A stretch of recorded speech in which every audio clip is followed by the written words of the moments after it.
దేవుని యొక్క కృపను బట్టి కూడి వచ్చిన మీ అందరికీ ప్రభు అయిన యేసుక్రీస్తు నామములో మరొకసారి వందనాలు తెలియపరుస్తున్నాను. మన దేహము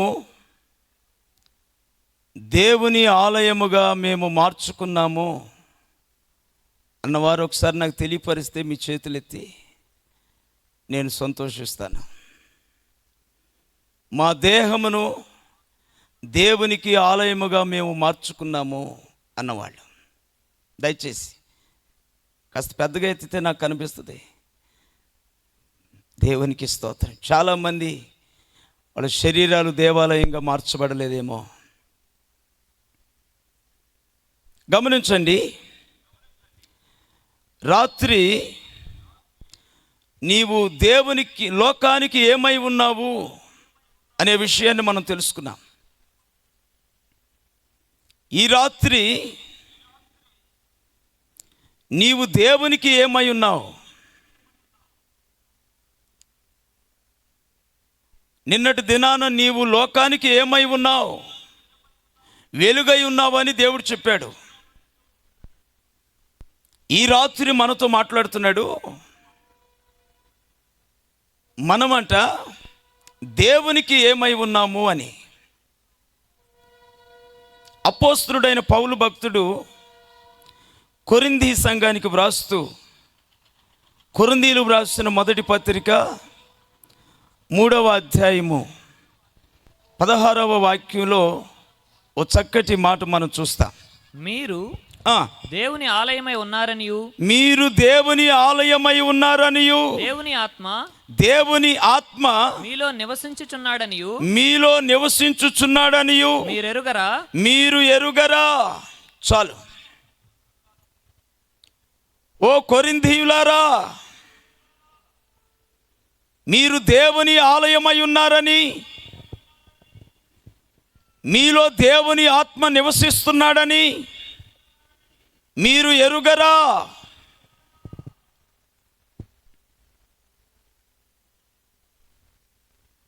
బహుశా కొంతమంది మర్చిపోయారేమో. దేవునికి ఏనాడో ఆలయముగా సమర్పించుకున్నటువంటి వాళ్ళు క్రమేణా సంవత్సరాలు గడిచే కొలది మా దేహము దేవునికి ఆలయముగా మేము మార్చుకున్నాము అనే సంగతిని మరిచి జీవిస్తూ ఉన్నారేమో. భక్తుడు మరోసారి జ్ఞాపకం చేస్తూ ఉన్నాడు. బహుశా ఈ రాత్రి మనకు అలాంటి జ్ఞాపకం చేసే అవకాశం ఎవరు ఇవ్వవద్దు. మన శరీరాలు ఎప్పుడో దేవునికి ఆలయముగా మనం మార్చుకున్నాం. ఈ రాత్రి నేను మీకు తెలియపరిచేది ఏమిటంటే, మన శరీరము దేవునికి ఆలయమై ఉన్నప్పుడు ఆ ఆలయాన్ని అలంకరించి పెట్టావా? భౌతికమైన దేవాలయాన్ని దైవ సేవకులు పలు రకాలుగా అలంకరిస్తూ ఉన్నారు. ఒక్కొక్క మందిరంలోనికి వెళ్ళి చూస్తూ ఉంటే చాలా ముచ్చటేస్తుంది. దేవుని మందిరాన్ని వాళ్ళు అలంకరించిన తీరు, ఏ వస్తువు ఎక్కడ ఉండాలో అక్కడ పెట్టిన తీరు చాలా ముచ్చటగా ఉంటుంది. అయితే దేవునికి కావలసింది ఏమిటంటే, భౌతికమైన దేవాలయమును నీవు అలంకరించినందున ఆయన సంతోషపడేవాడుగా లేడు. భౌతికమైన దేవాలయము కంటే కూడా ఆధ్యాత్మికమైన నీ అంతరంగం అనే దేవాలయం, దేవుడు నీలో నివసించాలి అనుకుంటున్నాడే, ఆ దేవాలయము అలంకరించబడి ఉండటం ఆయన కోరుకుంటున్నాడు. ఈ రాత్రి వాక్యం వినేదానికి పరిశుద్ధాత్మ దేవుడు మిమ్మల్ని తోడుకొని తీసుకువచ్చాడని నేను నమ్ముతున్నాను.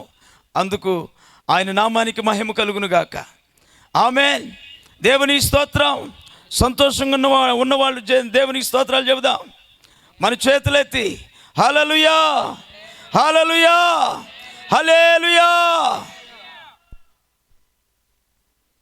మన శరీరాలు దేవునికి ఆలయముగా మార్చబడినప్పుడు అది ఆలయముగా మార్చబడి అలాగే ఉన్నాయా? వాటిని కూడా అలంకరించడం అలవాటు చేసుకున్నామా? రాతి మీద రాయి పెట్టి కట్టిన దేవాలయాలు, మనం ఉంటున్న దేవాలయాలు, కలిసి ఆరాధన చేసుకునే దానికి మనం ఏర్పాటు చేసుకున్న దేవాలయాలు. కడవరి దినాలలో దేవుడు కోరుకుంటున్నాడు, నీ దేహమే ఒక దేవాలయముగా ఉండాలని. ఆ దేహము అనబడిన దేవాలయం ఒక చక్కటి అలంకరణతో అలంకరించబడాలని దేవుడు కోరుకుంటున్నాడు.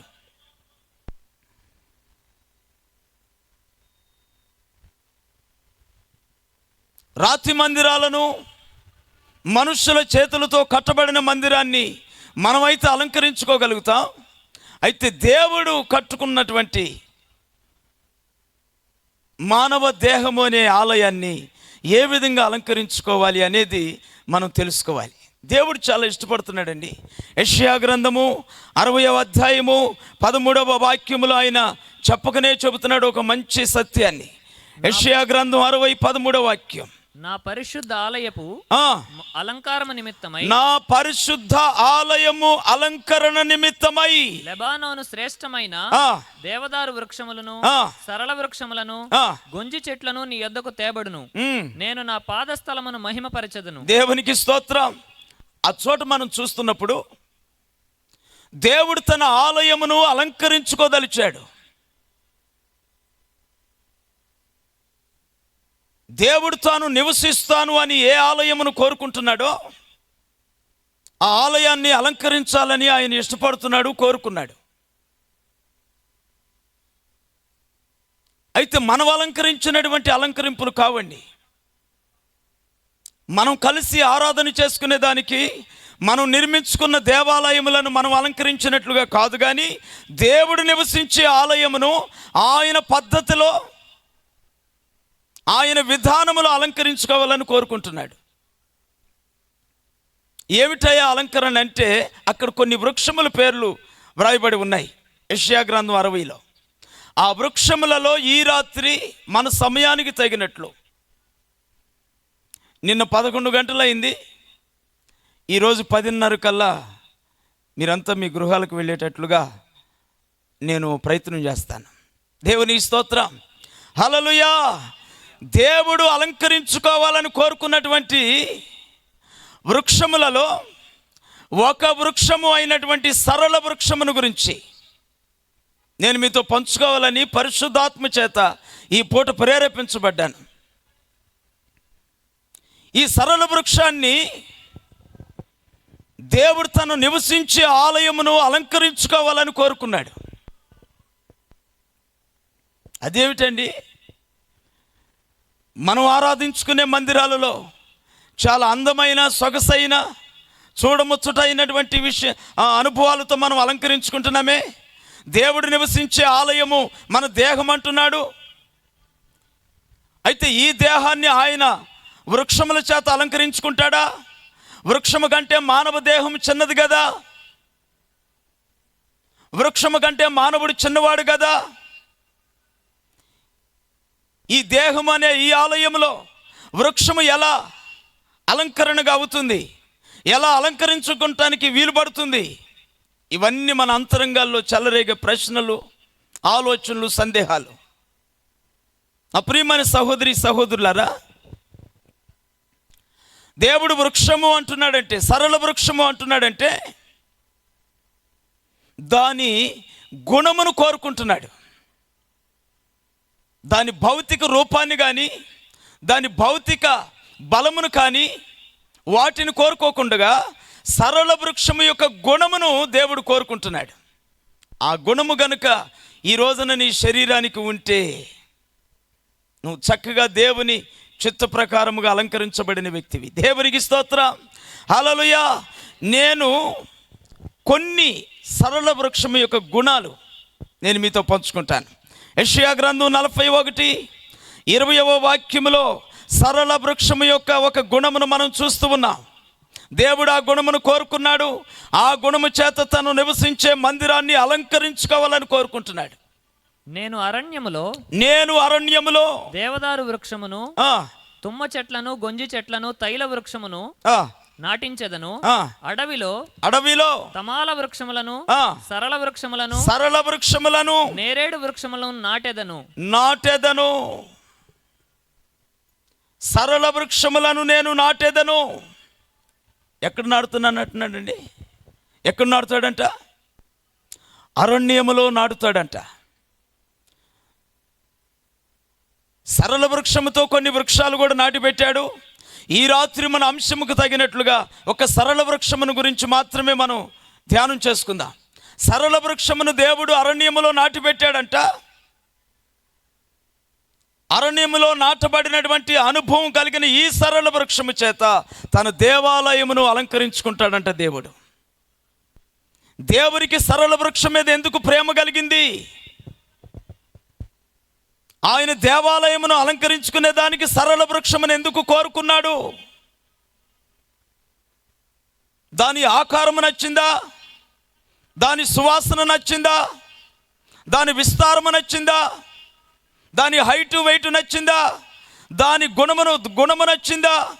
ఇవన్నీ మనం తెలుసుకోవని ఉండాలి. దేవుని వాక్యంలో వ్రాయబడినట్లుగా దేవుడట సరళ వృక్షాన్ని అరణ్యములో నాటాడంట. ఇప్పుడు సరళ వృక్షములో ఉన్న అనుభవం ఏమిటంటే అరణ్యములో నాటబడిన అనుభవం. సరళ వృక్షానికి అరణ్యములో జీవనం ఎలా ఉంటుందో దానికి బాగా తెలుసును. దేవుని వాక్యములో మనం బైబిల్లో అక్కడక్కడ మనం చదువుతూ ఉన్నప్పుడు అరణ్యము దేనికి సాదృశ్యముగా ఉన్నది? అది ప్రార్థనా జీవితానికి సాదృశ్యంగా ఉంది. అది ఏకాంతమైనటువంటి జీవితానికి సాదృశ్యంగా ఉంది. నా ప్రియమైన సహోదరి సహోదరులారా, అరణ్యము ఊళ్ళో ఉంటుందా, ఊరు బయట ఉంటుందా? అడవి ఊళ్ళో ఉంటుందా, ఊరు బయట ఉంటుందండి? నాకు కాస్త మీరు నోరు కలుగు చేసుకొని మీరు మాట్లాడుతూ ఉంటే కాస్త నాకు కూడా ఉజ్జీవంగా ఉంటుంది. ఎందుకంటే కొద్దిమందే ఉన్నారు కాబట్టి మీరు స్పందిస్తూ ఉంటే నాకు కాస్త మనసు కలుగుతూ ఉంటుంది. దేవుని స్తోత్రం. అరణ్యము ఊళ్ళో ఉంటుందా, ఊరు వెలుపల ఉంటుందా? ఎక్కడ ఉంటుంది? ఊరు వెలుపల ఉంటుందన్న వాళ్ళు చేతులు ఎత్తండి. దేవునికి స్తోత్రం. హల్లెలూయా. అరణ్యము అనేది ఊరు వెలుపల, లోకానికి వెలుపల.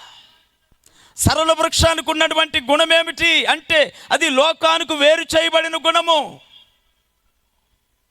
లోకానికి, లోకపు సంప్రదాయానికి, లోకపు సిద్ధాంతాలకి, లోకపు అనుభవాలకు, లోక సంబంధమైన నడకలకు, సమస్తానికి వేరుగా ఉన్నటువంటి అనుభవం అండి అరణ్య అనుభవం. దేవుడే స్వయంగా సరళ వృక్షాన్ని అరణ్యములో నాటిపెట్టాడంట. నీవు లోకపు అనుభవాలలో వద్దు, అరణ్యములో నువ్వు ఉండు.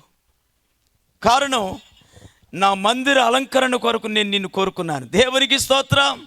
హల్లెలూయా. ప్రభువు నమ్ముకున్న తరువాత, మన శరీరాలు దేవునికి ఆలయముగా మార్చుకున్న తరువాత, లోకము నుండి వేరు చేయబడి జీవించుచున్న సహోదరి సహోదరుడా, నీవు చక్కటి అలంకరణ దేవునికి, దేవుడు నివసించే స్థలానికి నీవు చక్కటి అలంకరణ, చక్కటి అనుభవం. నీవు కొంతమంది మన దేహం దేవునికి ఆలయం అంటున్నారు కానండి, పాటలు కూడా పాడుతున్నారు కానీ మా దేహం దేవుని ఆలయం అని లోకములో నుండి వాళ్ళు ప్రత్యేకులుగా కనిపించరు. వాళ్ళు లోకంలో ఈ రోజున ఏమి నడుస్తుందో అవి తప్పనిసరిగా వాళ్ళ ఒంటి మీద మనకు కనబడతాయి. లోకంలో ఏ మాట తీరు ఉందో అదే మాట తీరు వాళ్ళ నోట మనకు కనబడుతూ ఉంటుంది. లోకము యొక్క విధానం ఏ విధంగా నడుస్తుందో అదే నడక వాళ్ళలో కనిపిస్తూ ఉంటుంది. ఇంకెక్కడ వాళ్ళు వేరుగా ఉన్నారండి? అరణ్యం అనేది లోకానికి దూరంగా ఉంది, లోకానికి వెలుపలుగా ఉంది, లోకానికి ప్రత్యేకంగా ఉంది, పట్టణానికి ప్రత్యేకంగా ఉంది, పట్టణ జనులకు ప్రత్యేకంగా ఉంది, పట్టణ సంప్రదాయాలకు ప్రత్యేకంగా ఉంది.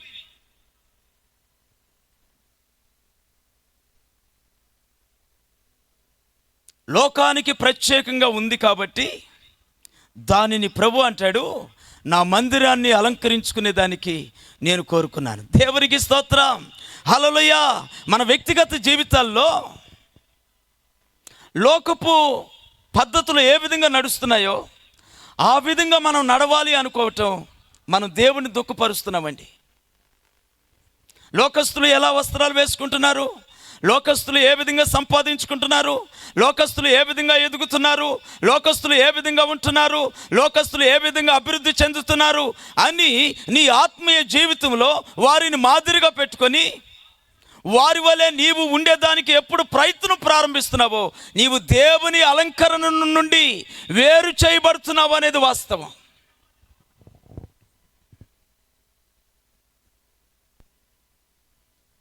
దేవుడు నివసించే మందిరానికి నీవు ఒక అలంకరణ అనే యోగ్యత నుండి తొలగిపోతున్నావు అనేది వాస్తవం.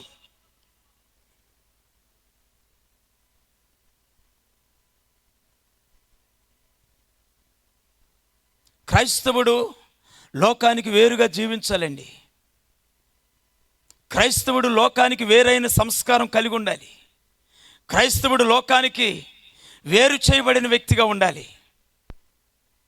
వారి అలవాట్లకి, మాట తీరికి, పద్ధతులకి, వాళ్ళ తిండికి, వాళ్ళ వస్త్రానికి, వాళ్ళ సమస్తానికి ఒక క్రైస్తవుడు వేరుగా జీవిస్తూ, నన్ను నా దేవుడు ఎందుకు నిర్మించుకున్నాడు, నన్ను నా దేవుడు ఎందుకు బలపరుచుకున్నాడు, నా దేవుడు నన్ను ఎందుకు జీవింపజేస్తూ ఉన్నాడు, నన్ను జీవింపజేస్తున్న నా దేవునికి, నన్ను నాటుకున్న నా దేవుని కొరకు నేను ఫలించాలి అనే ఉద్దేశం కలిగి దేవుడు ఎక్కడ నాటుతాడో అదే స్థలంలో దేవునికి మహిమకరంగా ఉండగలిగిన వాడు నిజమైన క్రైస్తవుడు.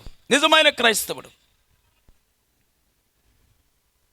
దేవుడే స్వయంగా సరళ వృక్షాన్ని అరణ్యములో నాటేటప్పుడు సరళ వృక్షానికి గనుక ఒక నోరు ఉండి ఉన్నట్లయితే లోతు మాట్లాడినట్టుగా మాట్లాడి ఉండేవాడు కదా దేవునితోటి. అయ్యా, నన్ను ఊళ్ళో నాటితే నేను చక్కగా నీళ్ళు పోయబడతాను, భద్రపరచబడతాను, నన్ను చూసిన వాళ్ళు చాలా ఆనందిస్తారు, నాకు అన్ని సదుపాయాలు చక్కగా అమర్చబడతాయి, కనుక నన్ను అరణ్యములో కాదు బాబు, మనుషుల మధ్య నాటండి, సంప్రదాయాల మధ్య నాటండి, జనసందోహంలో నాటండి, సిద్ధాంతాల్లో నాటండి, నీరు బాగా ఉండే చోట, ఎండ బాగా ఉండే చోట, అన్ని విషయాలు, అన్ని వసతులు బాగా ఉండే చోట నన్ను నాటయ్యా అని సరళ వృక్షము ఎప్పుడూ అనలేదు. ఎప్పుడూ అనలేదండి. ఈ రోజున ఒక క్రైస్తవుడిని చూస్తుంటే దేవుడు నిన్ను ఏ సంఘంలో నాటాడో, ఏ ప్రాంతంలో నాటాడో, ఏ దైవ సేవకుని యొక్క పొలంలో నాటాడో, నాటబడిన చోట నీవు దేవునికి నమ్మకంగా ఉంటున్నావా? ఉండటం లేదు.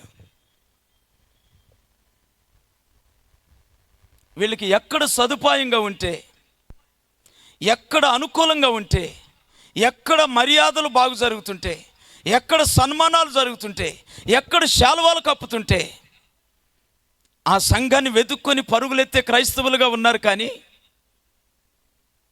నా మీద నా దేవునికి ఒక సంకల్పం ఉంది, అందుకే నన్ను ఒక అరణ్యములో నాటాడు, ఈ అరణ్యములో నేను నాటబడటం ద్వారా దేవునికి ఏ విధమైన మహిమ అని ఆలోచన చేస్తున్నారండి. అందుకే వారిని దేవుడు తన ఆలయానికి అలంకరణగా వాడుకోలేకపోతున్నాడు. ఈ రాత్రి వాక్యం వింటున్న నా ప్రియ సహోదరి సహోదరులారా, చిన్నవాడినైనా పెద్దవాడినైనా వాక్యానుసారమైన ఒక మాట చెప్తాను, జాగ్రత్తగా వినండి. మిమ్మల్ని చిన్న సంఘంలో నాటినా, పెద్ద సంఘంలో నాటినా, 10ల సంఖ్యలో ఉండే సంఘంలో నాటబడినా, 100ల సంఖ్యలో ఉండే సంఘంలో నాటబడినా, మీ సేవకుడు పెద్దవాడైనా చిన్నవాడైనా, నాటబడింది, నిన్ను నాటగలిగింది ఎవరు కాదు, నీ దేవుడే నిన్ను నాటాడు. ఆ సంఘంలో, ఆ సంఘంలోనే స్థిరంగా నాటబడిన వాడవై దేవుడు ఏ సంకల్పంతో నిన్ను అక్కడ నాటాడో ఆ సంకల్పం నెరవేర్చే వరకు నీవు అక్కడనే ఉండాలి. కానీ నీ ఆలోచన చేత సంఘ మార్పిడి చేయకూడదు, సేవకుల మార్పిడి చేయకూడదు. సరళ వృక్షాన్ని దేవుడు దేనికి కోరుకున్నాడు? దేవుడు నివసించే ఆలయానికి అలంకరణగా ఉండినట్లు సరళ వృక్షాన్ని దేవుడు దేనికి కోరుకున్నాడంటే, దేవుడు దాన్ని అరణ్యంలో నాటినా, నోరు మూసుకొని అలాగే నాటబడింది. దేవునికి స్తోత్రం, హల్లెలూయా. అలాంటి ఆత్మీయ అనుభవం ఒకవేళ మీ జీవితాల్లో ఉండి ఉంటే మీరెంతో ధన్యులు. నా ప్రభు మిమ్మల్ని ఇంకా నిండారులుగా దీవించునుగాక. ఆమేన్. ఒక్కవేళ ఈ అనుభవానికి మీరు దూరంగా జీవిస్తూ ఉన్నట్లయితే దయచేసి ఈ రాత్రి ఒక గట్టి సమర్పణ, ఒక తీర్మానం చేసుకొని మీరు బయటకు వెళ్ళాలి. దేవుడు నిన్ను ఏ సంఘంలో నాటాడో ఆ సంఘంలోనే ఉండాలి.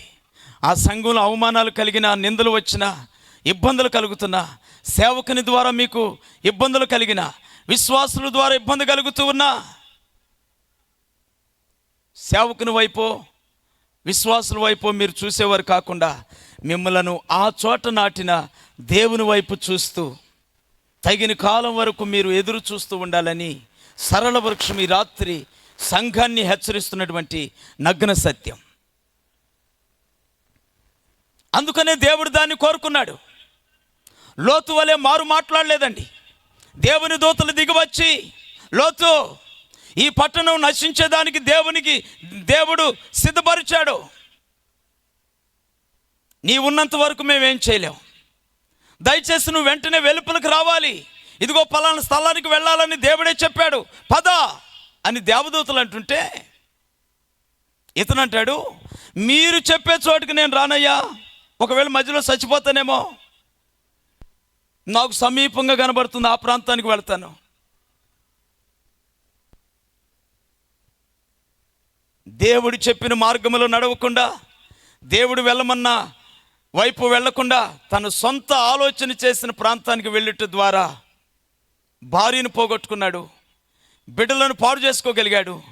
లోతు జీవితంలో చాలా హీనమైనటువంటి విషయాలు మనకు కనిపిస్తూ ఉన్నాయి. ఈ రోజున అన్ని జనులైన వాళ్ళు, క్రీస్తు అంటే గెట్టిన వాళ్ళు, పడని వాళ్ళు, వ్యతిరేకస్తులైన వాళ్ళు బైబిల్లో ఈ లోతును బట్టే క్రైస్తవ్యాన్ని నిందిస్తూ ఉన్నారు యూట్యూబ్లో.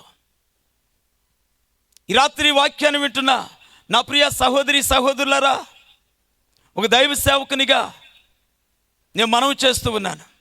దేవుడు మిమ్మల్ని మీ సంఘాలలో నాటాడు. అది ఏ సంఘమైనా, ఎలాంటి సంఘమైనా నాటగలిగింది దేవుడు. ఆయనకేదో ఒక సంకల్పం ఉంది, ఖచ్చితమైన సంకల్పం. అందుకే నీవు అక్కడ నాటబడాలి. అక్కడ అనుభవాలు నీవు స్వయంగా చవి చూస్తూ దేవునికి మహిమకరంగా ఉండాలి. అప్పుడు నిన్ను ఆయన నివసించే ఆలయానికి ఒక అలంకరణగా కొనియాడతాడు. దేవుని స్తోత్రం, హల్లెలూయా. మరొక మాటను మనం చూస్తూ ఉంటే న్యాయాధిపతుల గ్రంథం 4వ అధ్యాయం 5వ వాక్యం. న్యాయాధిపతులు 4వ అధ్యాయం 5వ వాక్యం. ఆమె ఎఫ్రాయిమీయుల మన్యమందలి రామాకును బేతేలుకును మధ్యనున్న దెబోరా సరళ వృక్షము కింద చదువు, తీర్పుకై కూర్చుండుట కద్దు, తీర్పు చేయుటకై ఇశ్రాయేలీయులు ఆమె యొద్దకు వచ్చుచుండిరి. దేవునికి స్తోత్రం. దెబోరా ఒక న్యాయాధిపతిగా ఉన్న దినాలవి. ఒక స్త్రీ ఇశ్రాయేలు ప్రజలకి న్యాయాధిపతిగా పరిపాలన చేస్తున్న దినాలవి. ఇశ్రాయేలీయుల కుటుంబాల్లో వస్తున్నటువంటి సమస్యలు, అవి దైవికమైన సమస్యలైనా, బాహ్య జీవితానికి సంబంధించిన సమస్యలైనా, అవి ఎలాంటి సమస్యలైనా న్యాయాధిపతిగా దేవుడు ఏర్పాటు చేసుకున్న దెబోరా ఇశ్రాయేలీయుల కుటుంబ క్షేమం నిమిత్తం, వారి భక్తి జీవిత క్షేమం నిమిత్తం ఆమె వారి కుటుంబాలను, వారి వ్యక్తిగత జీవితాలను దైవికంగా నడిపించేదానికి ఆమె నడుం కట్టుకొని ఒక చెట్టు క్రింద వాళ్ళ పరిస్థితులను సాగు చేస్తూ ఉంది, పరిష్కరిస్తూ ఉంది. దేవుని ప్రజలైన వారికి ఒక మంచి చక్కటి భక్తిగల మార్గాన్ని బోధిస్తూ, నడిపిస్తూ, వాళ్ళకి ఆదరణ కలిగిస్తూ, వారి కొరకు ప్రార్థిస్తూ దేవుని ప్రజలను దేవుని మార్గంలో నడిపించేదానికి నడుం కట్టుకున్న న్యాయాధిపతి దెబోరా. ఆమె కంట నీడనిచ్చేదానికి సరళ వృక్షం ఆమె వీపుల మీద అలా నిలబడుకొనుందంట. దేవునికి స్తోత్రం, హల్లెలూయా. ఏమండి, హల్లెలూయా చెప్పడం అలవాట్లేదా మనకి? దేవుని స్తోత్రం. దేవుని మార్గంలో ప్రజలను నడిపించే సేవకులు, దేవుని మార్గంలో ప్రజలను నడిపించే సంఘ పెద్దలు, దేవుని మార్గంలో ప్రజలను నడిపించే ఎవరికైనా చేయూతగా, వారికి సహకారిగా, వారికి నీవు చేయదగిన సహాయం ఎవరైతే చేయగలుగుతూ ఉన్నారో వాళ్ళు సరళ వృక్షానికి పోల్చబడిన వాళ్ళు. సరళ వృక్షం చేస్తున్న పని ఏమిటంటే ఇశ్రాయేలీలు కుటుంబాలకి క్షేమాన్ని కలిగించే దెబోరాకి సరళ వృక్షం నీడనిస్తూ నిలబడుకోనుంది. దేవుని ప్రజలను దేవుని మార్గంలో నడిపిస్తూ ఉన్నటువంటి దెబోరాకి నీడనిస్తూ నిలబడిందంట సరళ వృక్షం. అంటే సరళ వృక్షం ఏం పని చేస్తుందంటే దేవుని సేవకులకు చేయూతగా, వారి క్షేమం కొరకు, వారికి నెమ్మది కొరకు వారి మీద అలా నిలబడుకొనుంది. ఈ రోజున మన వ్యక్తిగత జీవితాల్లో దేవుని సేవని భారంగా చేస్తున్న దైవ సేవకులు ఉన్నారు. కన్నీళ్లతో సంఘాన్ని పోషించుకొని నడిపిస్తున్న దైవ సేవకులు ఉన్నారు. అనేకమైన ఇబ్బందులు ఎదుర్కొని సంఘాన్ని ప్రభు ఎదుట నిలబెట్టాలని వైరాగ్యంగా నడిపిస్తున్న దైవ సేవకులు అనేక మంది ఉన్నారు. వారికి ఎవరు చేయూతగా నిలబడి ఉన్నారో అలాంటి దైవ సేవకులను గుర్తించి ఎవరైతే వారికి సహకారులుగా ఉన్నారో వాళ్ళు సరళ వృక్షమని దేవుని వాక్యం ఈ రాత్రి మనల్ని హెచ్చరిస్తూ ఉంది. షునేమీరాలైనటువంటి ఒక స్త్రీ దైవ సేవకుడు సువార్తను చెప్పి ఆ మంచులో, ఆ వర్షాల్లో, ఆ ఎండల్లో చెట్టు క్రింద నిద్రపోయే ఆ దేని స్థితిని చూసినటువంటి ఒక ధనికురాలు ఆయనకంటూ ఒక గదిని, ఒక పీటను, ఒక దీపాన్ని, ఒక బల్లను తన ఇంటి మీద ఏర్పాటు చేసి దైవజనుడు ఆ ప్రాంతానికి వెళ్ళిన ప్రతిసారి ఆ గదిలో సేద తీరేదానికి ఒక చక్కటి సదుపాయం కల్పించింది. ఆమె కదా సరళ వృక్షం. దేవుని సేవకి సహకారంగా, దేవుని సేవను నడిపించేదానికి ఉపయుక్తంగా ఎవరు వాడబడుతున్నారో దేవుని సంఘాల్లో, దేవుని సేవకుల అంతరంగాల్లో ఉన్న ఆత్మల భారానికి ఎవరు చేయూతగా సహకరించే యవనస్తులుగా ఉన్నారో, ఎవరు కుటుంబీకులుగా ఉన్నారో, ఎవరు సంఘ పెద్దలుగా ఉన్నారో వాళ్ళందరినీ నా దేవుని వాక్యం అంటుంది దేవుడు కోరుకునే సరళ వృక్షాలు వాళ్ళే. దేవుడు కోరుకునే సరళ వృక్షాలు వాళ్ళే. దెబోరాకి నీడనిస్తూ, దెబోరాకి సేద తీరుస్తున్నటువంటి సరళ వృక్షాన్ని దేవుడు కోరుకొని నా మందిర అలంకరణ కొరకు నేను ఏర్పాటు చేసుకున్నాను అంటున్నాడు. నా ప్రియమైన దేవుని బిడ్డ, నీవు సంఘానికి చేయూతగా ఉన్నావా?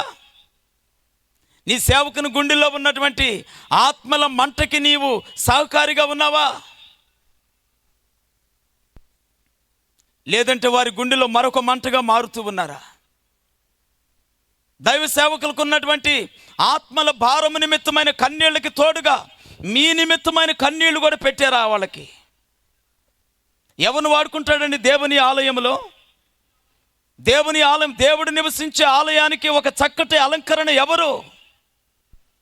విలువైన వస్త్రములు ధరించేవాళ్ళ, దశమ భాగాలు ఇస్తున్నామనేటువంటి గర్వము కలిగిన వాళ్ళ, మేము లేకపోతే సంఘాలు నడిపించబడవు అనుకుంటున్నటువంటి అహము చేత నింపబడిన వాళ్ళ,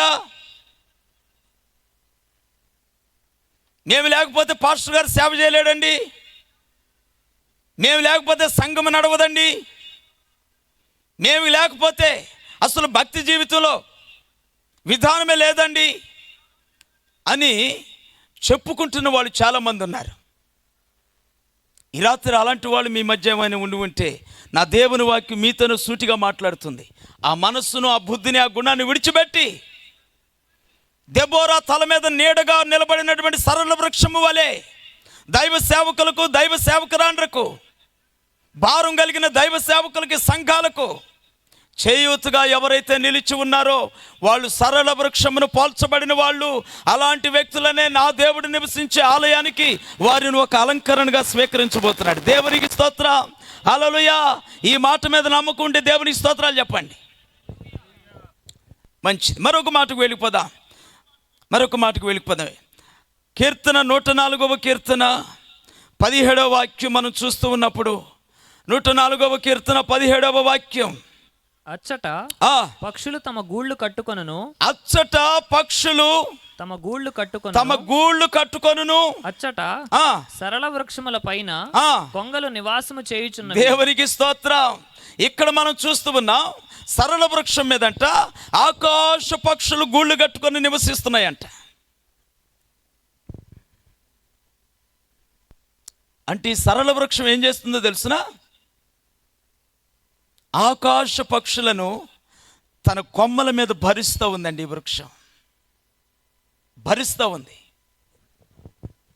అప్రియమైన దేవుని బిడ్డలారా, సంఘాల్లో కాస్త చేయి మెల్లగలిగినటువంటి దేవుని బిడ్డలకి ఒక సేవకునిగా నా మనవి, సంఘంలో నిన్నెందుకు ధనికుడిగా దేవుడు నిలబెట్టాడో తెలుసునా? సంఘంలో నిన్ను ఉద్యోగస్తుడిగా దేవుడు ఎందుకు చేశాడో తెలుసునా? సంఘంలో ఒక ఉన్నతమైన వ్యక్తిగా దేవుడు నిన్ను ఎందుకు ఏర్పాటు చేశాడో తెలుసునా? విలువైన పీఠాల మీద కూర్చునేదానికి కాదు, విలువైన స్థానంలో నేను కూర్చోవాలి అని ఆశించేదానికి కాదు.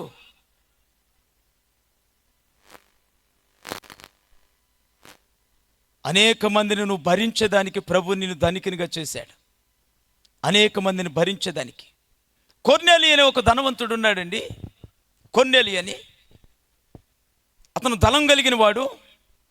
యూదులకి ఇశ్రాయేలీలకి వాళ్ళ అవసరాలు తీరుస్తూ వారందరి దృష్టిలో ఇతను ఒక మంచి యథార్థపరుడు, భక్తి కలిగిన వాడు, నీతిమంతుడని సాక్ష్యమును సంపాదించాడు. ధనవంతుడండి, దేవుని పరిచర్యకి ఎంతో మేలుకరంగా నిలిచి ఉన్నాడు.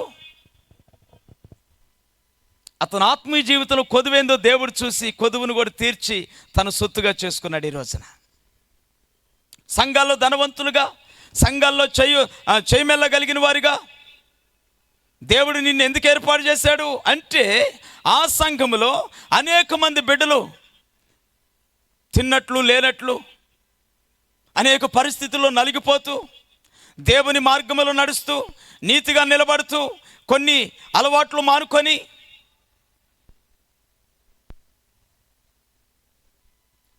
దొంగదారుల్లో వచ్చే ప్రతి రూపాయి ఆశించకుండా, వడ్డీల చేత వచ్చే రూపాయి ఆశించకుండా, కష్టపడకుండా వచ్చే సొమ్మును ఆశించకుండా, ఇతరుల సొమ్మును ఆశించకుండా, దేవుని మీద ఆనుకున్న విధానమును బట్టి, దేవుని మార్గములో నడుస్తున్న విధానమును బట్టి పరిశుద్ధంగా వైరాగ్యంగా బ్రతకాలని ఉన్నదానిలోనే సర్దుకుపోతున్నటువంటి భక్తులు చాలామంది ఉన్నారు.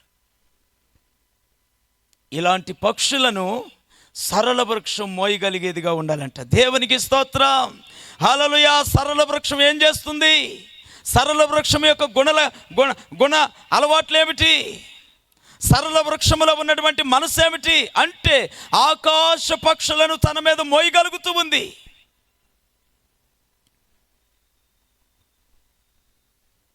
సంఘాన్ని మోసే ధనికుడుగా ఉన్నావా ఈ రోజున? నువ్వు సంఘానికి ఒక ధైర్యంగా ఉన్నావా? సంఘానికి ఒక చేయూతగా ఉన్నావా? సంఘానికి ఒక ఉపయుక్తమైన ధనవంతుడుగా ఉన్నావా నీవు? లేదంటే మన పేర్ల మీద, మన భార్య బిడ్డల పేర్ల మీద ధనాన్ని దాచుకొని జీవించే వారంగా ఉన్నామా? క్రిందటి సంవత్సరం పరిస్థితులు మర్చిపోమాకండి. ధనవంతులైన వాళ్ళు ప్రాణము కొరకు, గాలి కొరకు తప్పించిపోయిన దినాలు మర్చిపోవద్దు. ధనవంతులైన వాళ్ళు, ఐశ్వర్యవంతులైన వాళ్ళు లక్షల రూపాయలు కుమ్మరించి అయ్యా మా ప్రాణమును కాపాడండి అని ధనవంతులైన వాళ్ళు అలమటించిన అలమటింపును మర్చిపోకండి. ధనము మనిషిని జీవింప చేయలేదు. దేవుని వాక్యం అంటుంది, ఒకడు కలిమి విస్తరించడం వలన అది అతనికి జీవము. చెప్పాలి, దేవునికి స్తోత్రం.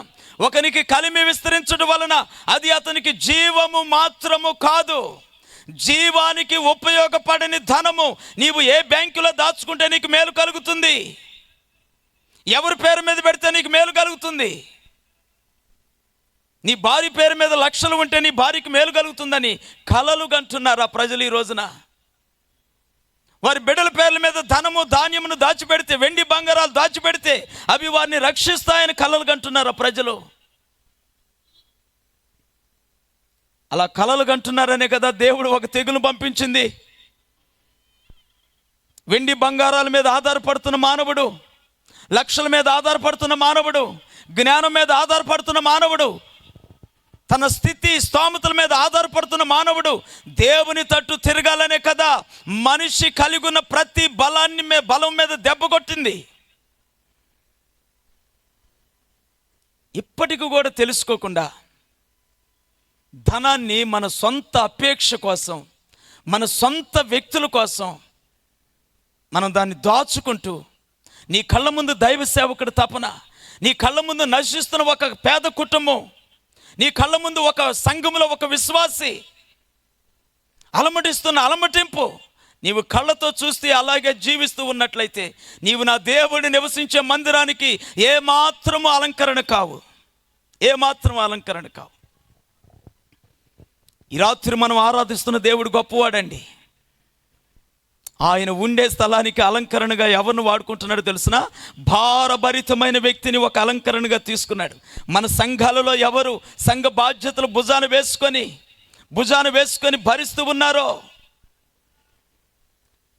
వాళ్ళ చేత దేవుని ఆలయమును అలంకరించుకునే దానికి దేవునికి ఇష్టమై ఉంది. ఆమేన్, హల్లెలూయా, హల్లెలూయా. మరొక మాటలోనికి వెళ్ళిపోదాం.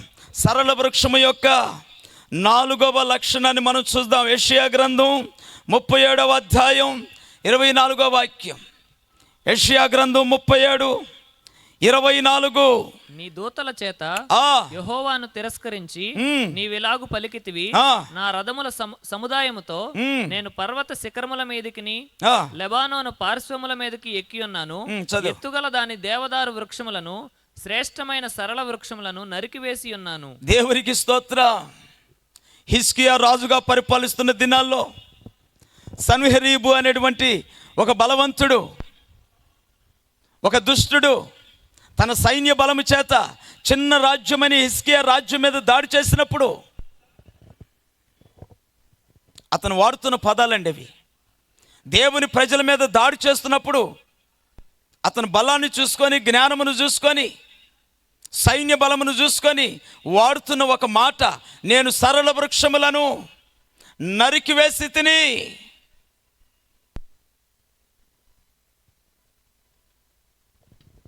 కొంతమంది అంట దేవునిలో నీతిగా ఉన్నందున వాళ్ళు ఇబ్బంది పడుతున్నారంట.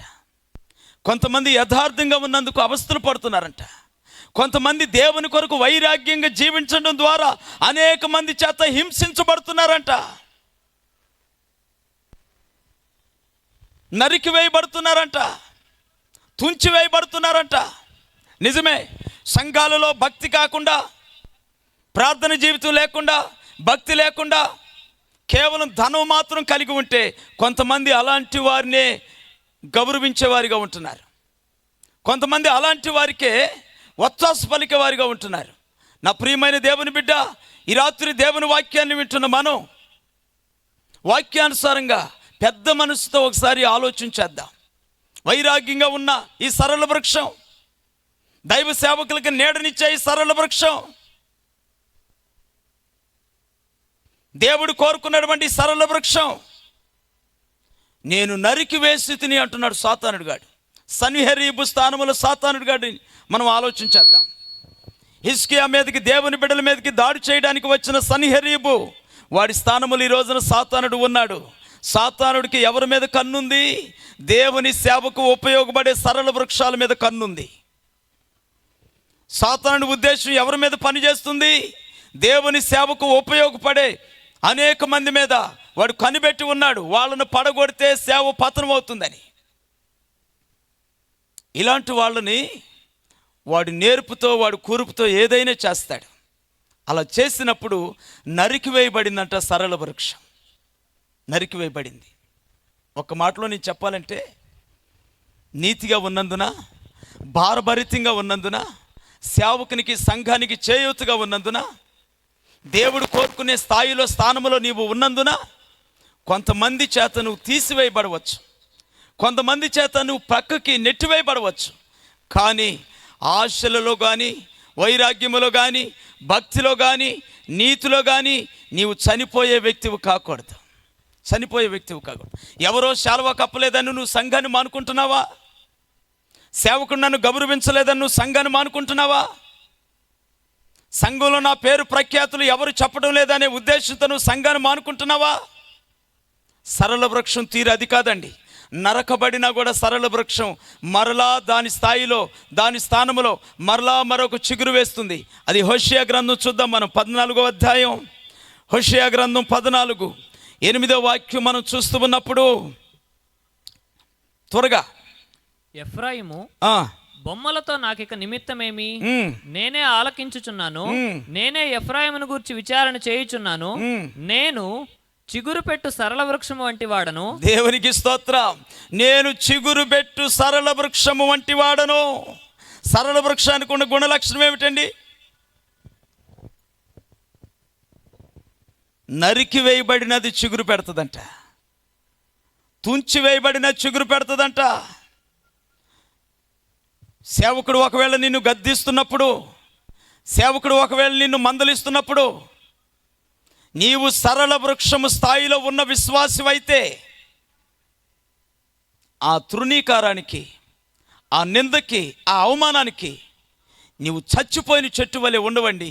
మరలా చిగురు పెడతావు అక్కడే, అదే స్థానములో, అదే స్థాయిలో, అదే దర్శనములో, అదే భక్తిలో, అదే ప్రార్థనలో, అదే నీతిలో, అదే వైరాగ్యములో మరలా చిగురు వేస్తావు, మరలా చిగురు వేస్తావు. ఈ రోజున సేవకులు మమ్మల్ని గౌరవించట్లేదని పరిచర్యను వదిలిపెట్టి వెళ్ళిపోయిన వాళ్ళు ఉన్నారు. సంఘంలో నా ఘనతను ఎవరు పట్టించుకోవట్లేదు, ఎవరు నాకు శాలువ కప్పేవారుగా లేరు అని సేవకుని సంఘాన్ని విడిచిపెట్టి వెళ్ళిపోయే ఉన్న వాళ్ళు ఉన్నారు. సేవకుడు ఏదైనా ఒక పొరపాటును చూసి గద్దించినప్పుడు, ఇతనేమిటి నన్ను గద్దించేదని సంఘాన్ని విడిచిపెట్టి వెళ్ళిపోయిన వాళ్ళు ఉన్నారు.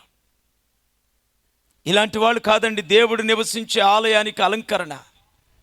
సేవకుడు ఒకవేళ నిన్ను గద్దించినా, లేదంటే సాతానుడు నిన్ను ఏది చేసినా, మరలా మరలా నీవు మరణం అనేది చూడకుండా, నిష్ఠూర పడకుండా ఉన్న స్థలములోని దేవుని కొరకు మరలా చిగురు వేస్తావే, అది భక్తి అంటే, అది విశ్వాస జీవితం, అది వైరాగ్యం, అది వైరాగ్యం.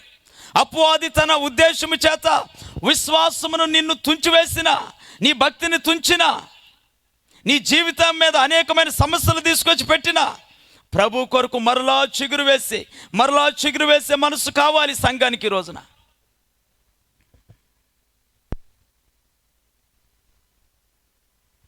సరళ వృక్షానికి మొదల వరకు కొట్టేసిన దానికి చావు లేదు, మరలా చిగురు వేసే అలవాటు దానికి ఉందంట. దేవునికి స్తోత్రం. హల్లెలూయా, హల్లెలూయా. ఈ రాత్రి మనం ఏ స్థాయిలో ఉన్నాం? సరళ వృక్షానికి సంబంధించిన వ్యక్తులంగా ఉన్నామా? ఇంకేదైనా చెట్టుకు సంబంధించిన వాళ్ళంగా ఉన్నామా? ప్రభు కొరకు ఎన్ని నిందలైనా, ఎంతమంది మనల్ని తుంచివేసినా మరలా ప్రభు కొరకు మనం చిగురు పెడదాం, మరలా చిగురు పెడదాం. దేవునికి స్తోత్రం. మరొక మాట మనం చూద్దాం చివరిగాను. జకరియా గ్రంథం 11వ అధ్యాయం 2వ వాక్యాన్ని చూద్దాం. జకరియా గ్రంథం, జకరియా 11, 2వ వాక్యం. దేవదారు వృక్షములు కూలెను, వృక్షరాజములు పాడైపోయెను. సరళ వృక్షములారా అంగలార్చుడి.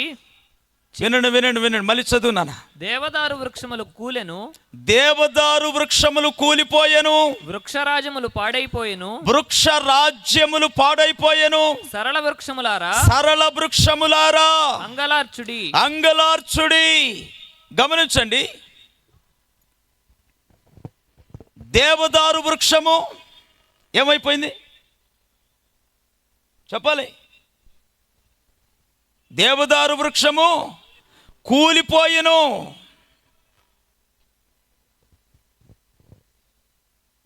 మీరు ఆత్మీయ స్పర్శలో ఉన్నవాళ్ళని నేను నమ్ముతున్నాను. దేవునికి స్తోత్రం, హల్లెలూయా. భక్తి జీవితంలో స్పర్శ కలిగిన వాళ్ళని నేను నమ్ముతున్నాను. భక్తి జీవితంలో స్పర్శ, వాక్య జీవితంలో స్పర్శ, సంఘ జీవితంలో స్పర్శ కలిగిన వాళ్ళైతే ఈ రోజున సేవకుల జీవితాలు ఏ విధంగా మారుతున్నాయో మీరు గమనించి ఉంటారని నేను నమ్ముతున్నాను. ఒకప్పుడు బలమైన సేవకుడు, ఒకప్పుడు బలమైన ప్రార్థనాపరుడు, ఒకప్పుడు బలమైన విశ్వాసం కలిగిన దైవజనుడు ఈ రోజున పదవులు ఆశించి పరిచర్యలు విడిచి పదవుల కోసం ఎగిరిపడుతున్న దినాలు, ధనాన్ని ఆశించి నరహత్యలు చేస్తున్నటువంటి దినాలు, డబ్బును ఆశించి నీతి తప్పి నడిపిస్తున్నటువంటి దినాల్లో మనం జీవిస్తూ ఉన్నాం. ఏ సేవకుడు బాధపడాల్సిన పని లేదండి, దేవుని వాక్యంలో ఉన్నదే నేను ప్రకటిస్తూ ఉన్నాను. వాక్యానికి విరుద్ధమైన సిద్ధాంతాలు, వాక్యానికి విరుద్ధమైనటువంటి పరిచర్యల సిద్ధాంతాలు, ఉద్దేశాలు సంఘాల్లో స్థిరపరిచి నాటుకొని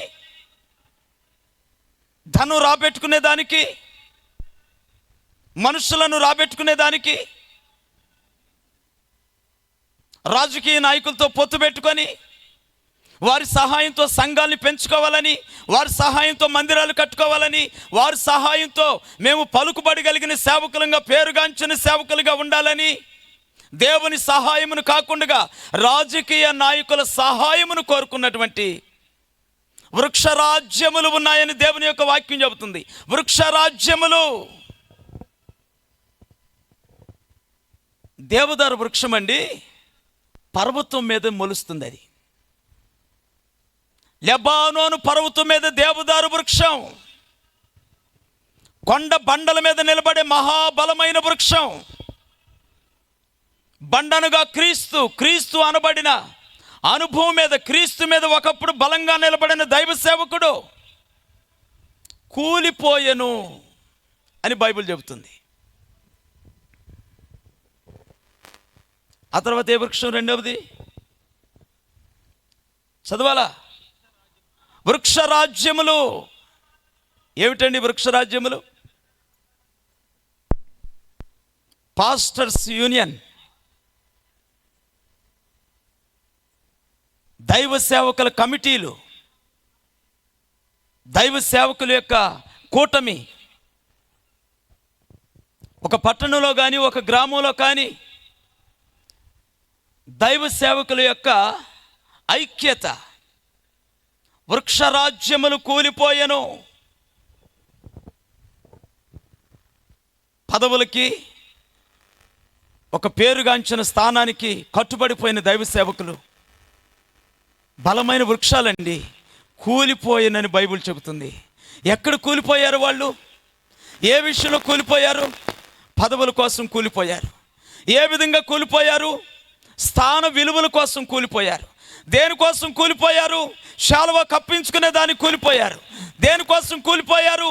జనమును రాపెట్టుకునే దానికి కూలిపోయారు.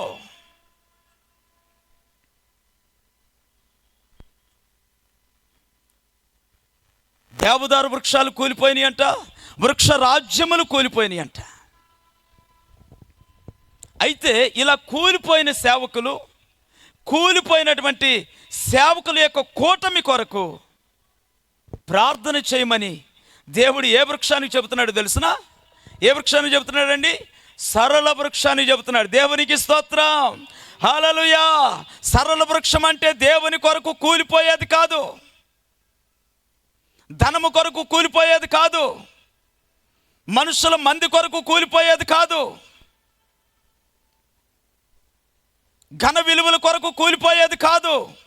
అది దేవుడు దేనికి నాటుకున్నాడో ఆ అంశాన్ని హృదయంలో పెట్టుకొని దేవునికి మాత్రమే నిలిచి ఉండగలిగే స్థాయి సరళ వృక్షానిది. అందుకనే దేవుడు తన ఆలయాన్ని ఆ వృక్షంతో అలంకరించుకుంటానని కోరుకుంటున్నాడు. ఆమేన్. దేవునికి స్తోత్రం. ఈ సరళ వృక్షంలో లాస్ట్ ఉన్నటువంటి గుణం ఏంటో తెలుసండి? కూలిపోయిన సేవకుల కొరకు ప్రార్థన చేస్తుందట.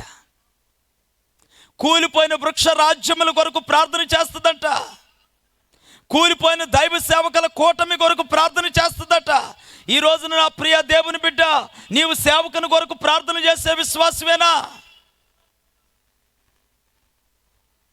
ధనానికి, మందికి, ఐశ్వర్యానికి కూలిపోతున్న దైవ సేవకుల లిస్ట్ ఈ రోజున మన కళ్ళ ముందుకు వస్తూ ఉంది.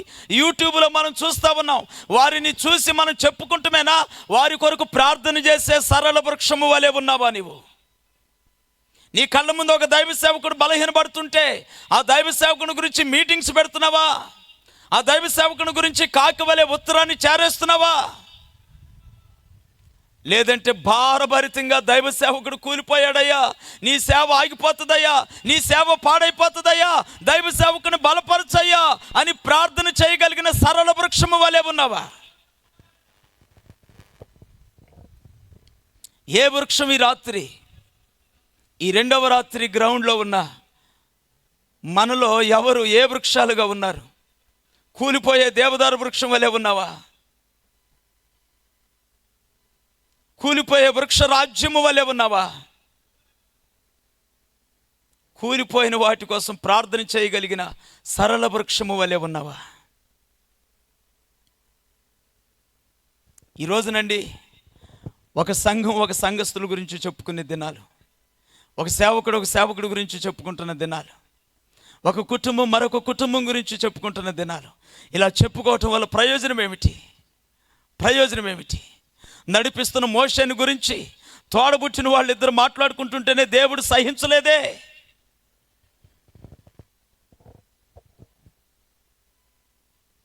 ఒక దైవజనుడు నడిపిస్తూ ఉన్నప్పుడు నీ నడిపింపు మాకు బాగలేదు, మేము నడిపిస్తామని పదవి కోసం వేగిరపడినటువంటి ఆకానుని సహించలేదే దేవుడు.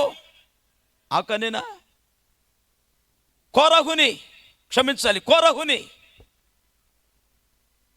కోరహు, అబీరాము, దాతానులు మోషే నడిపింపుని చేతగాలేదని, మోషే నడిపింపు బాగుండలేదని, మోషే నడిపింపులో స్వార్థం ఉన్నదని, మేము నడిపిస్తామని పదవులు కోరుకున్నటువంటి కోరహు, అబీరాము, దాతానులు దేవుని శాపానికి గురైన వైనం మనకి దేవుని గ్రంథంలో వ్రాయబడి లేదా? పదవులు ఎందుకు కోరుకుంటున్నావు సేవకుడా? పదవిని ఎందుకు కోరుకుంటున్నావు సంఘ పెద్దలుగా ఉన్న సహోదరులారా? దేవుడే పదవిని నీ దగ్గరకు తీసుకొచ్చినప్పుడు అది తప్పు అని నేను అంటం లేదు. సంఘ పెద్దలను కానీ సేవకులను కానీ నేను తప్పు పట్టడం లేదండి. పడిపోతున్న సేవకుల గురించి బాధతో వేదనతో మాట్లాడుతున్న మాటలు ఇవి.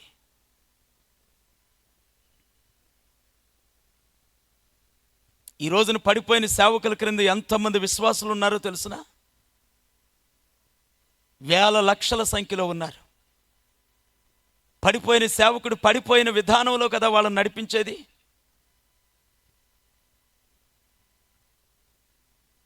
ఏ పాయింట్లో సేవకుడు పడిపోయాడు అదే పాయింట్లో కదా వాళ్ళ విశ్వాసులు కూడా పడిపోయేది. సేవకుడు ఎంతవరకు నేర్చుకున్నాడో అంతవరకే కదా వాళ్ళ విశ్వాసులు నేర్చుకునేది. సేవకుడు ఏ పాట పాడితే ఆ పాటే కదా సంఘస్థులు పాడేది. సేవకుడు ఏ నడక నడిస్తే ఆ నడకే కదా విశ్వాస బిడ్డలు నడిచేది.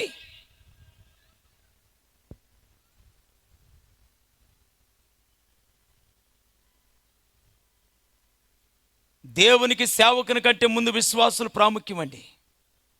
విశ్వాసుల కొరకే దేవుడు సేవకుని ఏర్పాటు చేసుకున్నాడు. ఇశ్రాయేలు ప్రజలు శ్రమలో ఉన్నప్పుడు మోషేని దేవుడు ఏర్పాటు చేసుకున్నాడు.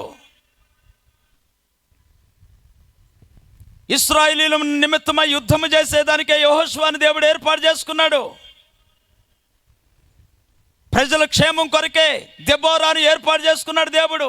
ఓ సేవకుడా, నీవు నేను విశ్వాసుల కొరకే ఏర్పాటు చేయబడ్డాం, సంఘము కొరకే ఏర్పాటు చేయబడ్డాం. పదవి వ్యామోహం, ఈ అనుభవాలు కలిగి నీ సొంత మార్గంలో నీ నడుస్తూ అదే బోధ నీ సంఘానికి చేస్తే నీకు దేవుడు అప్పగించిన బిడ్డలందరూ కూడా దేవునికి ఆయాసకరమైన మార్గంలో నడిపించబడినందున నీవు శపించబడుతున్నావా దీవించబడుతున్నావా అనే సంగతి నీకు అర్థమవుతుందా?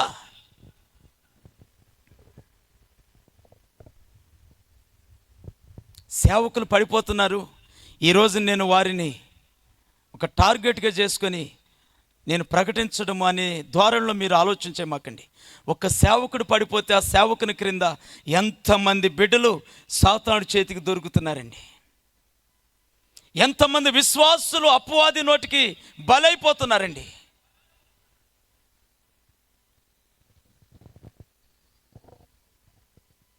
వారిలో ఏ ఒక్కరు నశించడానికి కూడా ప్రభువుకి ఇష్టం లేదు కదా. ఆఖరి రక్తపు బొట్టు వరకు ఆయన కార్చింది. మనం నశించులో వ్రాయబడింది, ఎవరైనా నా దేవుని ఆలయమును పాడు చేస్తే నేను వానిని పాడు చేస్తానన్న మాట జ్ఞాపకం పెట్టుకోవాలి. ఆలయం అనగా రాతితో కట్టబడిన ఆలయము గురించి కాదని వాక్యం చెప్పింది. ఆలయములో ఉన్నటువంటి తన బిడ్డల నిమిత్తం చెప్పిన మాట అది. భారం కలిగి, ఎంతో వేదన కలిగి చెప్తున్నాను ఈ మాటలు. నేను ఈరోజు ఇప్పటి వరకు నేను ఇలా, మీరు అలా ఉండగలిగారంటే దేవునికి స్తోత్రం. రేపు రోజు నేను పడిపోతానో మీరు పడిపోతారో తెలియని దినాలు. ఏ సేవకుడు పడకుండా, ఏ విశ్వాసి పడిపోకుండా ఎవరు నడుం కట్టుకొని ప్రార్థన చేస్తారో వాళ్ళు సరళ వృక్షమని నా దేవుని వాక్యం చెబుతుంది. ఆమేన్, హల్లెలూయా. దైవ సేవకుల కొరకు ప్రార్థన చేసే సంఘాలుగా మన సంఘాలు ఈ దినము నుండి ఉండునుగాక. పడిపోతున్న దైవ సేవకులను మరలా మన బాపట్ల సంఘాలు ఏకమై ప్రార్థన చేసి వారిని మరలా వారి గుండెల్లో ఆత్మ సంబంధమైన మంటలు రేపగలిగిన ప్రార్థన మన సంఘాలు చేయునుగాక. ఏమండి, ఇష్టం లేదా? ఇష్టం లేనట్లు ఇష్టం ఉంటే ఒక స్తోత్రం చెప్పొచ్చు కదా. దేవునికి స్తోత్రం. హల్లెలూయా, హల్లెలూయా, హల్లెలూయా. ఇన్ని క్వాలిఫికేషన్లు సరళ వృక్షంలో ఉన్నాయి కాబట్టి దేవుడు ఆ వృక్షాన్ని కోరుకుంటున్నాడండి. నా మందిరాన్ని ఆ వృక్షం చేత అలంకరించుకుంటాను అంటున్నాడు. దేవుడు నివసించే స్థలానికంట ఇలాంటి గుణాలున్న ఒక విశ్వాసి ఒక గొప్ప అలంకరణ అంట. ఒకసారి ఒక కుటుంబంలో నేను ప్రార్థన పెడితే, నేను సైకిల్ ఉంది నాకు, అప్పుడు సైకిల్ మీద తిరుగుతూ ఉన్నాను సేవలో. నా బిడ్డలు దేవుని కృపను బట్టి బైకులు కొనుక్కున్నారు. నేను ఆ కుటుంబంలో ప్రార్థన పెట్టానండి. బిడ్డలందరూ వచ్చారు, ప్రార్థన ప్రారంభించారు, నడిపిస్తున్నారు. ఆ ఇంటి బయట మా సంఘ బిడ్డలు బైకులు ఆపి ఉన్నాయి. నేను అప్పుడే సైకిల్ వేసుకొని అక్కడ దిగాను ఆ ఇంటి ముందు. ఆ బైకులను చూసి ఆనందపడ్డానండి. నా సంఘ బిడ్డలకు దేవుడు ఉన్నతమైన వాహనాలు ఇచ్చాడు. నా దగ్గర కూడా బలమైన వాళ్ళే ఉన్నారు అని ఒకప్పుడు ఆనందించాను నేను. అలాంటి ధోరణులు ఈ రోజున ఎవరైనా ఉన్నారేమో సేవకులు. సంఘములో ధనవంతులను చూసుకొని సంఘములో ఒక చక్కటి అనుభవాల్లో ఏ దిగులు ఏ చింత లేకుండా ఒక ఉన్నతమైన స్థాయిలో ఉన్న బిడ్డలను చూసుకొని ఆనందపడుతున్నామేమో. అది మన ఆనందం. దేవుడు ఆనందించేది ఎవరి కోసమో తెలుసునా? పట్టు వస్త్రాలు ధరించి దేవుని సన్నిధికి వచ్చే వాళ్ళ గురించి కాదు. వెండి బంగారాలు పెట్టుకొని దేవుని సన్నిధికి వచ్చే వాళ్ళ గురించి కాదు. బళ్ళు మీద, వాహనాల మీద, కార్ల మీద దేవుని సన్నిధికి వచ్చే వాళ్ళ గురించి కాదు. భారభరితమైనటువంటి సరళ వృక్షం వలె ఎవరు ఉన్నారో వారి నిమిత్తమై దేవుడు ఆనందించేవాడిగా ఉన్నాడు. దేవుని సేవ చేస్తూ ఉంటే సేవ ఇంకా క్షేమంగా ఉండాలని, దేవుని మాట ఇంకా క్షేమంగా అనేక మందిలోనికి వెళ్ళాలని ఎవరు నీడగా ఉన్నారో, సేవకునికి నీడగా ఉన్నారో, చేయూతగా ఉన్నారో వారిని బట్టి దేవుడు ఆనందిస్తూ ఉన్నాడు.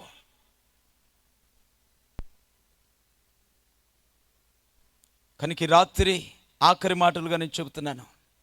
దైవ సేవకులుగా కానివ్వండి, విశ్వాసులుగా కానివ్వండి, కడవరి దినాల్లో మనం ఉన్నాం. మనందరం సరళ వృక్షము వలె సరళ వృక్షానికి ఉన్న గుణాలు మనం కలిగి జీవించాలని ఒక దైవ సేవకునిగా నేను ఆశిస్తూ ఉన్నాను.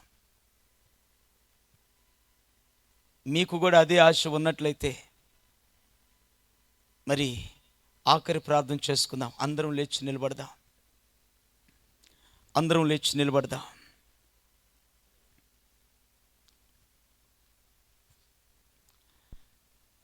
మనం ఉన్న స్థలంలోనే మనం లేచి నిలబడదాం. ఎవరిని ఉద్దేశించి చెప్పిన మాటలు కావు.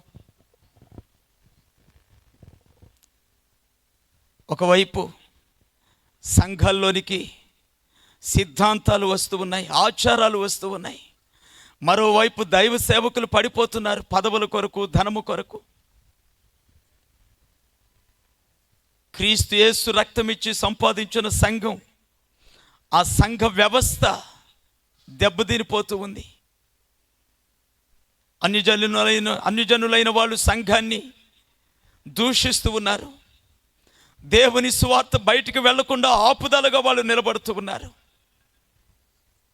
అయ్యో, కడవరి దినాల్లో దేవుని సంఘానికి ఇబ్బందులు వచ్చాయే. సేవకులు సరిగా నిలబడి నడిపించేవారిగా లేకపోతున్నారే, పడిపోతూ ఉన్నారే.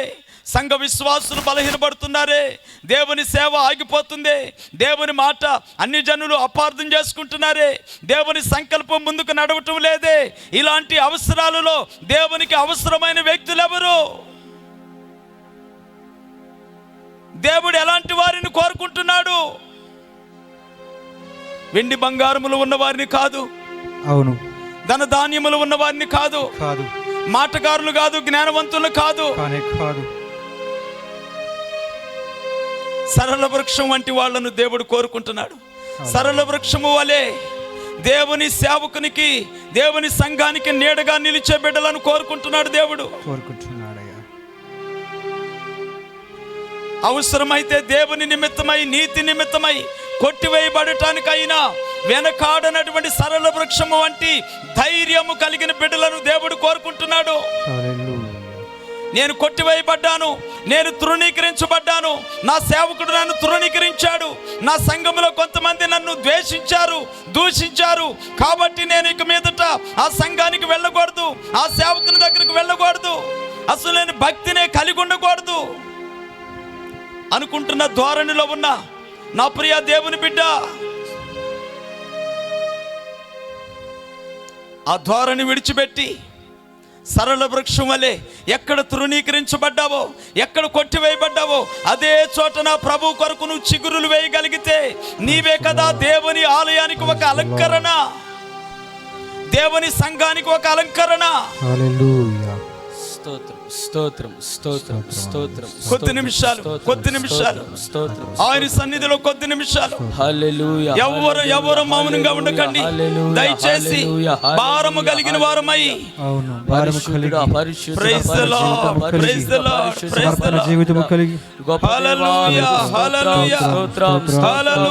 కొద్ది నిమిషాలు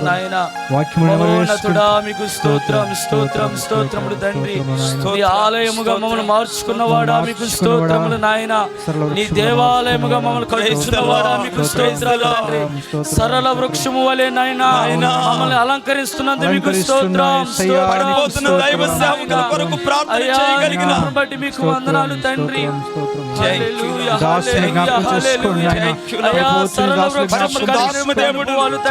మన మధ్య సంచరిస్తున్న క్షణాలు ఇవి. వాక్యమై దేవుడు నీతో నాతో మాట్లాడిన క్షణాలు ఇవి. నీ స్పందన కొరకు ఆయన ఎదురు చూస్తున్న క్షణాలు ఇవి. ఒకవేళ నీ జీవితంలో పొరపాటు ఉంటే సరి చేసుకోవలసిన క్షణాలు. ఒకవేళ దేవుడు నిన్ను సరిగానే నడిపిస్తూ ఉంటే నిండారులుగా దేవునికి స్తోత్రం చెల్లించవలసిన క్షణాలు ఇవి. ఎవరు సరళ వృక్షములుగా ఉన్నారో, ఎవరు పడిపోయే దేవదారు వృక్షములుగా ఉన్నారో, నా ప్రియ స్నేహితుడా, సహోదరి, ఒక్కసారి నిన్ను నీవు పరిశీలన చేసుకునే సమయం, నిన్ను నీవు పరిశీలన చేసుకునే సమయం. యేసయ్య రక్తం వ్యర్థము కాకుండా, యేసయ్య ప్రాణ త్యాగం వ్యర్థము కాకుండా, ఆయన ప్రేమ వ్యర్థము కాకుండా, ఆయన ప్రయాస వ్యర్థము కాకుండా, నా ప్రియ సేవకుడా, నా ప్రియ సంఘస్థులారా, ఆయనకు మహిమకరంగా నిలబడవలసిన దినాలు వచ్చాయి. ఆయన కొరకు నిలిచి ఉండవలసిన సమయం ఆసన్నమైంది. ధనము వైపు చూడకుండా, మనుషుల వైపు చూడకుండా, పదవుల వైపు చూడకుండా, నిన్ను ఒక సరళ వృక్షము వలె దేవుడు నిలబడమని ఈ రాత్రి నీతో సూటిగా మాట్లాడినటువంటి ఏ విధంగా స్పందిస్తున్నావు? ఈ దేవునికి ఏ విధంగా నువ్వు బదులిస్తున్నావు?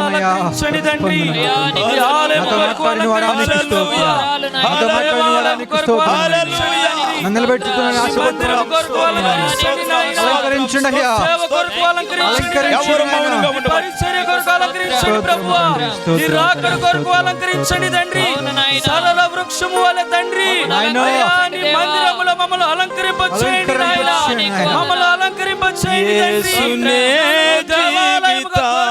కలిగియుందును.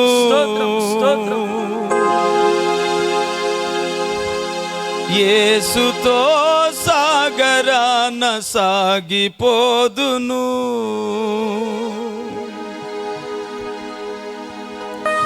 పేతురులా గాలులకు భీతి చెందను.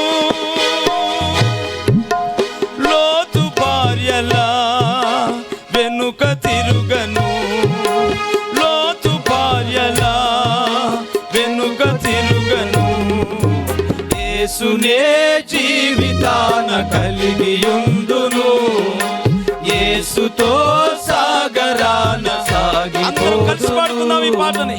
యేసునే జీవితాన కలిగియుందును, యేసుతో సాగరాన సాగిపోదును. Praise the Lord. పేతురులా గాలులకు ప్రీతి చందను.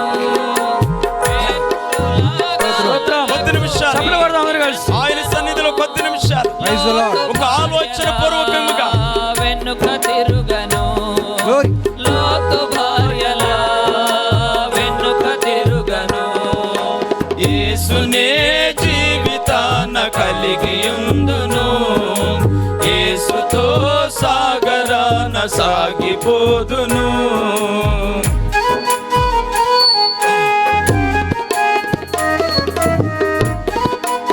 Praise the lord.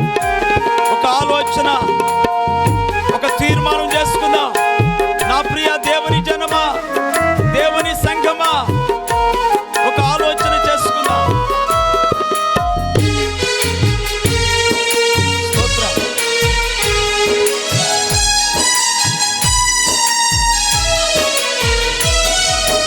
కష్టమందున నిష్ఠూర మెరుగని యోబునే మాదిరిగా ఎంచుకొందును,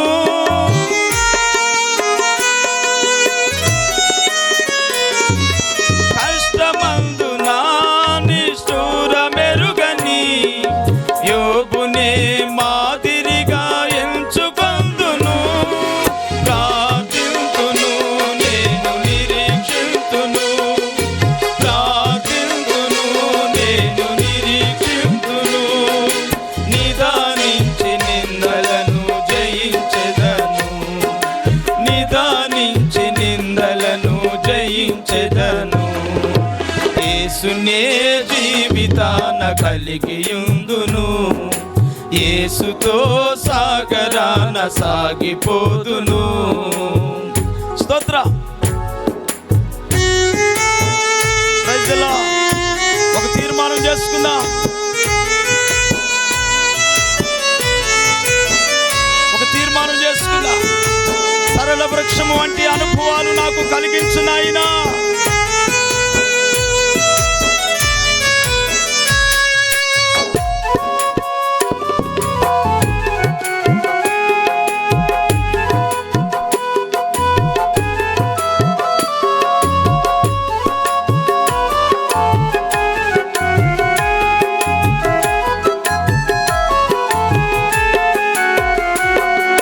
పట్టు విడువక ప్రాణమిచ్చిన స్తెఫనునే మాదిరిగా ఎంచుకొందును,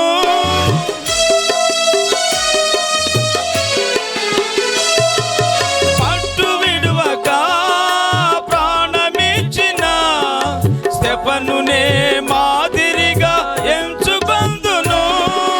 ప్రకటింతును నేను పాటింతును, ప్రకటింతును నేను పాటింతును, ప్రభు యేసు దేవుని సత్యవార్తను, ప్రభు యేసు దేవుని సత్యవార్తను. యేసునే జీవితాన కలిగియుందును, యేసుతో సాగరాన సాగిపోదును. స్తోత్రం. ఎవరు మౌనంగా ఉండమాకండి. ఈ రెండవ రాత్రి దేవుని సన్నిధిలో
సాక్షిగా సాగిపోదును, సిలువ సాక్షిగా సాగిపోదును. యేసునే జీవితాన కలిగియుందును, యేసుతో సాగరాన సాగిపోదును. పేతురులా గాలులకు భీతి చెందను, పేతురులా గాలులకు భీతి చెందను. లోతు భార్యలా వెనుక తిరుగను, లోతు భార్యలా వెనుక తిరుగను. యేసునే జీవితాన కలిగియుందును, యేసుతో సాగరాన సాగిపోదును. యేసునే జీవితాన కలిగియుందును, యేసుతో సాగరాన సాగిపోదును. Praise the Lord, praise the Lord. ఈ రెండవ రాత్రి పరిశుద్ధాత్మ దేవుడు నిన్ను నన్ను సరళ వృక్షము వలె, స్తోత్రం స్తోత్రం స్తోత్రం, సరళ వృక్షముకు ఉన్నటువంటి గుణములను హల్లెలూయా హల్లెలూయా హల్లెలూయా, నిన్ను నన్ను తరించమని ఆయన కోరుకుంటున్నాడు. స్తోత్రాలు తండ్రి, స్తోత్రాలు. ఒకవైపున సంఘము చెదిరిపోతా ఉంది, మరోవైపు సంఘ క్షేమాని కొరకు దేవుడు ఏర్పాటు చేసుకున్న కాపర్లు చెదిరిపోతా ఉన్నారు. హల్లెలూయా. నా ప్రియ దేవుని బిడ్డలారా, మీలో ప్రతి ఒక్కరూ సరళ వృక్షముగా ఉండాలని నా దేవుడు కోరుకుంటున్నాడు. హల్లెలూయా. అలాంటి వారితోనే ఆయన మందిరాన్ని అలంకరించుకునే దానికి ఇష్టపడుతూ ఉన్నాడు. స్తోత్రాలు తండ్రి. కడవరి కాల దినములలో నీవు దేవుని మందిరాన్ని అలంకరించగలిగిన ఒక యవనస్తుడిగా ఉన్నావా? దేవుని మందిరాన్ని, సంఘాన్ని అలంకరించగలిగిన ఒక సేవకునిగా ఉన్నావా? స్తోత్రం స్తోత్రం దేవుని మందిరాన్ని అలంకరించగలిగిన ఒక విశ్వాసిగా ఉన్నావా? స్తోత్రం స్తోత్రం. ఈ రాత్రి దేవుడు నీకు వేస్తున్న ప్రశ్న, నీ దేహము దేవుని ఆలయమై ఉన్నప్పుడు ఆ ఆలయమును దేనితో అలంకరించుకుంటున్నావు బిడ్డ? దేనితో అలంకరించబడింది నీ ఆలయం? సరళ వృక్షముతో అలంకరించబడినదా? కూలిపోయే దేవదారు వృక్షం వలె అలంకరించబడి ఉన్నదా? స్తోత్రం తండ్రి. ఒక చిన్న తీర్మానం చేసుకున్నాం. ప్రైజ్ ది లార్డ్, ఒక మంచి తీర్మానం ప్రైజ్ ది చేసుకున్నాం ఈ లార్డ్, రాత్రి. Praise the lord. తన ఉపదేశమై మాట్లాడినటువంటి దేవుడు, ప్రకటించువాడను నేనే, Thanks, Lord. రక్షించువాడను నేనే అనేటువంటి దేవుడు ఈ రాత్రి నీతోటే సూటిగా మాట్లాడాడని నీ హృదయానికి అనిపిస్తే ఒక తీర్మానం చేసుకుందామా? ఒక మంచి తీర్మానం చేసుకుందాం. అయ్యా, నన్ను ఒక సరళ వృక్షం వలె మార్చు ప్రభువా, ఒక సరళ వృక్షం వలె మార్చని తండ్రి, నీ సన్నిధి అలంకారం వలె మార్చని నాయన, అవునయ్యా. సేవకుల కొరకు ప్రార్థించు వలె మార్చని తండ్రి, ప్రార్థన పరిచర్య చేసుకుందాం. కొరకు ప్రార్థించినట్లుగా తండ్రి, ప్రార్థన నాయన. చేసుకుందాం. స్తోత్రాలు తండ్రి, స్తోత్రం అలాగే నాయన. తలలు వంచండి, స్తోత్రం ప్రార్థన తండ్రి. చేసుకుందాం. అలాగే తలలు వంచండి, ప్రార్థన చేసుకుందాం. ప్రేమ కలిగిన తండ్రి, పరిశుద్ధుడా, స్తుతిస్తున్నానయ్యా. నీ దేనదాసుని నీ మధ్య నిలబెట్టుకొని, ఈ హీనుడైన వ్యక్తిని నిలబెట్టుకొని నాయన, భారభరితమైన నీ మాటలు మాకు తెలియపరిచావు అయ్యా. మా పట్టణ క్షేమం కొరకు ప్రార్థిస్తూ ఉన్నాం, మా పట్టణంలో ఉన్న సంఘ క్షేమం కొరకు ప్రార్థిస్తూ ఉన్నాం, మా పట్టణంలో ఉన్న దైవజనుల క్షేమం కొరకు ప్రార్థిస్తూ ఉన్నాం. బలమైన పట్టణాలు, పేరుగాంచిన పట్టణాలు, ఉన్నతమైనటువంటి పట్టణాలలో ఉన్న దైవ సేవకులు పడిపోతూ ఉన్న ఈ క్షణాలలో నాయనా, మా చిన్న పట్టణంలో ఉన్న దైవ సేవకులను బలపరచమని కోరుకుంటున్నామయ్యా. మా దైవ సేవకులను బలపరచండి, మా సంఘాలను బలపరచండి. మా సంఘాలలో దేవదారు వృక్షముల వలె కాదు నాయన, వృక్ష రాజ్యముల వలె కాదు నాయన, సరళ వృక్షము వంటి బిడ్డలను తీసుకురండి ప్రభువా. సంఘానికి, సేవకునికి క్షేమము కలిగించగలిగిన సరళ వృక్షము వంటి నాయనా నీ బిడ్డలను ప్రభువా, నీ సంఘ క్షేమం కొరకు మీరు తీసుకురమ్మని ప్రార్థిస్తూ ఉన్నా. ఈ రాత్రి నాయన, ఈ రెండవ రాత్రి ఈ గ్రౌండ్లో ఉన్నది కొద్ది మంది అయినప్పటికీ నాయన, నీ కృప లేనిదే ఎవరు నీ యొద్దకు రాలేరని సెలవిచ్చా.